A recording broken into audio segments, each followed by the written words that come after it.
Hey there, and welcome to Bubble Pop Magic, the place where stories come to life. Get ready for today's tale. The Queen's Test. Once upon a time, in the prosperous kingdom of Aurelia, there lived a wise King Aravind and his beloved Queen Mira. They ruled with fairness and love, and their people adored them. They had 4 sons, each different as the 4 seasons, yet bound by a love as strong as steel. The eldest, Prince Dev, was calm, disciplined, and just, the image of his father. He was the people's hope and the council's choice for the next crown prince. The second, Prince Kian, was bold and spirited, a warrior at heart who never backed down from challenge. The third, Prince Aaron, was kind and poetic, with a healer's touch and a gentle soul. The youngest, Prince Rayan, was sharp and inventive, always tinkering with ideas that amazed everyone around him. They loved and respected one another deeply, and the palace often echoed with their laughter. When the time came for the naming of the crown prince, the king declared, "My eldest Dev shall be the next ruler of Aurelia." Everyone rejoiced, all except Queen Mira, whose heart trembled with silent worry. That night she said to the king, "Our sons love each other now, but power can change hearts. I fear not for Dev's worthiness, but for their unity. Let me test their hearts, so they learn before the crown divides them." The king agreed. The next morning, the queen gathered her sons. Her voice was gentle but firm.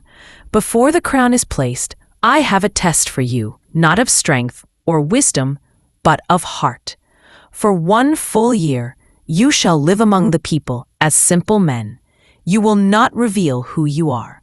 You must earn your bread, cook your meals, and face life as they do." The princes exchanged uncertain glances. "And remember," she continued, "for the first month, a few trusted servants will stay with you to teach you how to live as commoners, how to plow, cook, clean, and work for every meal.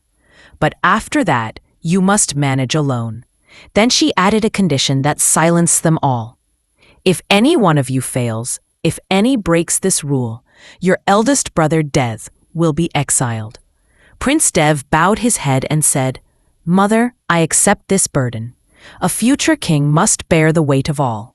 The others, though pained, agreed. They promised not to disappoint. The first month was full of confusion and discomfort. Their servants, though loyal, were strict teachers. They showed them how to dig the earth with blistered hands, how to fetch water from faraway wells, how to cook plain food over wood fire, and how to wash their clothes by the river. At first, the princes struggled. Prince Kian, strong and proud, hated the slow pace of farming.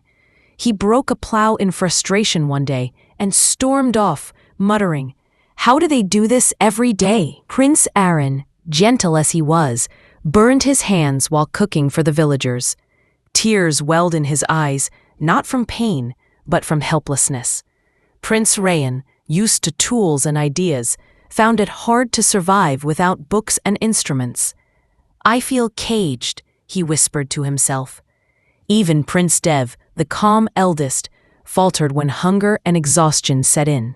For the first time, he tasted the bitterness of sleepless nights and aching bones. As the days passed, the servants left them, and true hardship began. The princes fell ill, went hungry, and faced the harsh weather alone. They were cheated in markets, mocked for their clumsy ways, and tested by nature's cruelty. There were nights when Dev lay awake under the stars, wondering if he was fit to rule those who bore such pain daily. Kian's pride softened when a poor farmer shared his last meal with him, saying, "A full stomach is not for kings or peasants, but for those who share."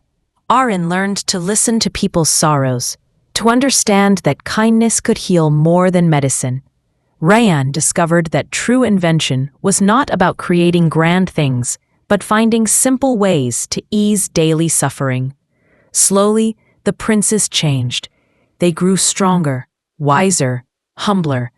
They met secretly once every few months, not as princes, but as brothers. They shared stories, tears, and laughter by the riverside. In the 11th month, a great famine struck the land. Prince Dev gave away his savings to feed starving children. Kian fought bandits who tried to steal grain from farmers. Aaron tended to the sick until he himself fell ill.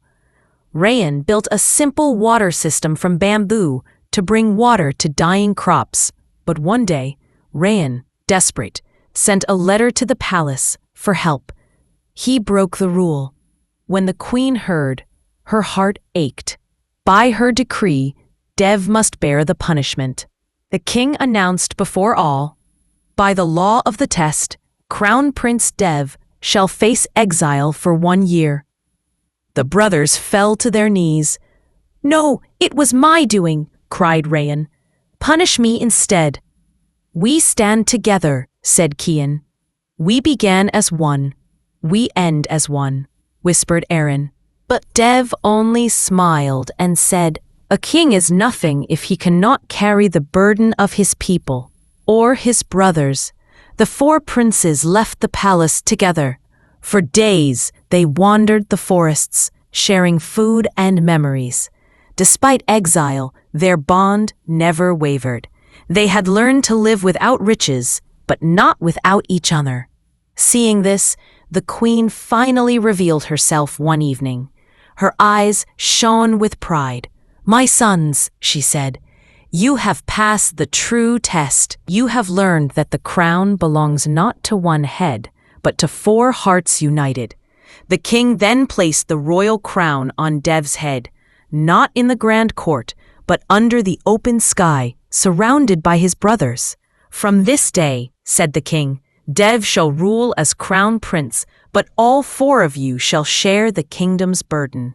For one's strength is all strength, and the love that binds you is Aurelia's greatest treasure."